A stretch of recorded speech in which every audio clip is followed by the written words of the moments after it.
Hi friends, இன்றைக்கி வந்து பார்த்திங்கன்னா சனிக்கிழமை. தூங்கி எந்திரிக்கும் போதே பார்த்திங்கன்னா அத்தை வந்து களி கிண்டிகிட்டு இருந்தாங்க. சரி, எங்களுக்கும் சேர்த்து களி கிண்டிடுங்க அப்படின்ற மாதிரி சொல்லிட்டேன். அதனால் எங்களுக்கும் சேர்த்து களி கிண்டிட்டாங்க.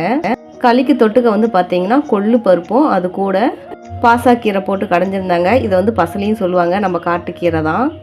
குழந்தைங்க வந்து அதிகமாக களி விரும்ப மாட்டாங்க. சரின்ட்டு அவங்களுக்காக சாதம் போட்டு வடிச்சிட்டேன். நைட்டு வச்ச குழம்புமே இருந்துச்சு. சரி, அதுவும் கொஞ்சம் சூடு பண்ணி எடுத்து வச்சுட்டேன். எனக்கு வந்து களியை குழம்புல சாப்பிட்றத விடவே கரைச்சி குடிக்க ரொம்ப பிடிக்கும். உங்களுக்கு களி எப்படி சாப்பிட பிடிக்கும்னு சொல்லிட்டு கமெண்ட் பாக்ஸில் கமெண்ட் பண்ணுங்கள். களி நீங்கள் சாப்பிட்ருக்கீங்களா இல்லையான்னு சொல்லிட்டு கமெண்ட் பண்ணுங்கள். இன்றைக்கி சனிக்கிழமை அப்படிங்கிறதுனால தலை குளிச்சுட்டு வீட்டு எல்லாம் முடிச்சிட்டேன். அதுக்கப்புறம் பார்த்தீங்கன்னா என்னோட கணவர் வந்து களியில் வந்து தயிர் ஊற்றி கரைச்சி கொடுக்க சொன்னார். சரின்ட்டு அவருக்கு கரைச்சி கொடுத்துட்டு நானும் ஒரு டம்ளர் குடிச்சிட்டேன். நேற்று வச்ச மருதாணி வந்து பார்த்தீங்கன்னா ரொம்பவே சூப்பராக செவந்திருக்கு. பார்க்கவே எவ்வளோ அழகாக இருக்குது பாருங்கள். எனக்கு இந்த கையில் இருக்க நகம் வந்து அதிகமாக தேயுது. அதுக்கு என்ன பண்ணுறதுன்னு சொல்லுங்கள், நான் ட்ரை பண்ணி பார்க்குறேன்.